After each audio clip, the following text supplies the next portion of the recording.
ಇದು ಮ್ಯಾಜಿಕ್ ಮಾವಿನ ಮರದ ಕತೆ. ಹಸಿರು ಬೆಟ್ಟಗಳ ನಡುವೆ ಇರುವ ಒಂದು ಸಣ್ಣ ಹಳ್ಳಿ. ಆ ಹಳ್ಳಿಯಲ್ಲಿ ರವಿ ಮತ್ತು ಅವನ ತಂಗಿ ಮಾಯಾ ಅವರ ಅಜ್ಜಿ ಮನೆಯಲ್ಲಿ ವಾಸಿಸ್ತಿದ್ರು. ಅವರ ಮನೆಯ ಸುತ್ತಲೂ ಗದ್ದೆ ಮತ್ತು ಮರಗಳಿದ್ದವು. ಹಾಗೆಯೇ ಅವರ ಮನೆ ಎದುರಿಗೆ ಒಂದು ದೊಡ್ಡ ಮಾವಿನ ಮರ ಇತ್ತು. ಆ ಮರದ ಕೆಳಗೆ ರವಿ ಮತ್ತು ಅವನ ತಂಗಿ ಆಟ ಆಡ್ತಿದ್ರು. ಆ ಮರ ಆ ಮಕ್ಕಳಿಗೆ ತುಂಬಾ ಸ್ಪೆಷಲ್ ಆಗಿತ್ತು. ಏಕೆಂದರೆ ಅದನ್ನು ಅವರ ಅಪ್ಪ ಅಮ್ಮ ನೆಟ್ಟು ಅವರು ಕೆಲಸಕ್ಕೋಸ್ಕರ ಬೇರೆ ಊರಿಗೆ ಹೋಗಿದ್ರು. ಹೀಗೆ ಒಂದು ಬೇಸಿಗೆ ಕಾಲದಲ್ಲಿ ಆ ಹಳ್ಳಿ ಜನ ತುಂಬಾ ಬಿಸಿಲಿನಿಂದ ಒದ್ದಾಡ್ತಿದ್ರು. ನದಿಯಲ್ಲಿ ನೀರು ಒಣಗಿ ಹೋಗ್ತಿತ್ತು. ಭೂಮಿ ಬೂದು ಬಣ್ಣಕ್ಕೆ ತಿರುಗ್ತಾ ಇತ್ತು. ಇದರಿಂದ ಹಳ್ಳಿ ಜನರು ತುಂಬಾ ಚಿಂತೆ ಮಾಡ್ತಿದ್ರು. ಏಕೆಂದ್ರೆ ಅವರಿಗೆ ಅಕ್ಕಿ ಬೆಳೆಯುವುದಕ್ಕೆ, ತರಕಾರಿ ಸೊಪ್ಪು ಬೆಳೆಯುವುದಕ್ಕೆ ನೀರು ಇರಲಿಲ್ಲ.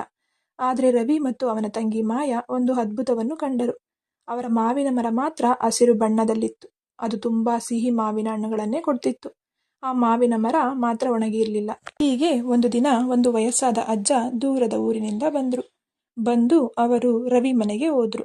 ಆಗ ಅಜ್ಜಿ ಆ ಅಜ್ಜನಿಗೆ ಮಾವಿನ ಹಣ್ಣುಗಳನ್ನು ಕೊಟ್ಲು.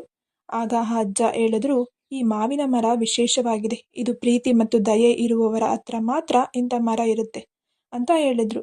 ಮತ್ತೆ ಆ ಅಜ್ಜ ಹೇಳಿದ್ರು, ನೀವು ಈ ಮಾವಿನ ಹಣ್ಣನ್ನು ಎಷ್ಟು ಬೇರೆಯವರಿಗೆ ಹಂಚುತ್ತೀರೋ ಅಷ್ಟು ಈ ಮಾವಿನ ಹಣ್ಣು ವೃದ್ಧಿ ಆಗುತ್ತಲೇ ಇರುತ್ತದೆ.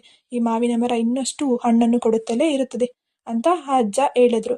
ಆಗ ರವಿ ಮತ್ತು ಅವನ ತಂಗಿ ಮಾಯಾ ಆ ಅಜ್ಜನ ಮಾತನ್ನು ಕೇಳಿ ಆಶ್ಚರ್ಯಪಟ್ಟು ಅವರು ಹಣ್ಣುಗಳನ್ನು ಹಳ್ಳಿಯವರಿಗೆ ಹಂಚೋಕೆ ಶುರು ಮಾಡಿದ್ರು. ಇದರಿಂದ ಬರದಲ್ಲಿದ್ದ ಆ ಹಳ್ಳಿ ಜನರು ತುಂಬಾ ಖುಷಿಪಟ್ರು. ಅವರು ರವಿಯ ಮನೆಗೆ ಬಂದು ದಿನವೂ ಮಾವಿನ ಹಣ್ಣುಗಳನ್ನ ತಗೊಂತಿದ್ರು ಮತ್ತು ಆ ಹಳ್ಳಿ ಮತ್ತೆ ಖುಷಿಯಿಂದ ಕಾಣಿಸ್ತಿತ್ತು.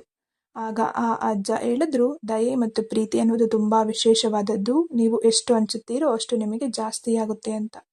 ಮತ್ತು ಆ ಜನರು ಹೇಳುತ್ತಿದ್ರು, ಹಳ್ಳಿಗೆ ಬರ ಬಂದಿದ್ದು ಹೋಯ್ತು, ಅದು ಮಳೆಯಿಂದ ಅಲ್ಲ, ಮ್ಯಾಜಿಕ್ ಮಾವಿನ ಮರದಿಂದ ಮತ್ತು ರವಿ ಮತ್ತು ಅವನ ತಂಗಿ ಮಾಯಾಳ ದಯೆಯಿಂದ ಎಂದು ಮಾತಾಡ್ತಿದ್ರು. ಮತ್ತು ಅಲ್ಲಿಂದ ರವಿ, ಮಾಯಾ ಮತ್ತು ಅಜ್ಜಿ ಇನ್ನೂ ಖುಷಿಯಿಂದ ಇರೋದಕ್ಕೆ ಶುರು ಮಾಡಿದ್ರು.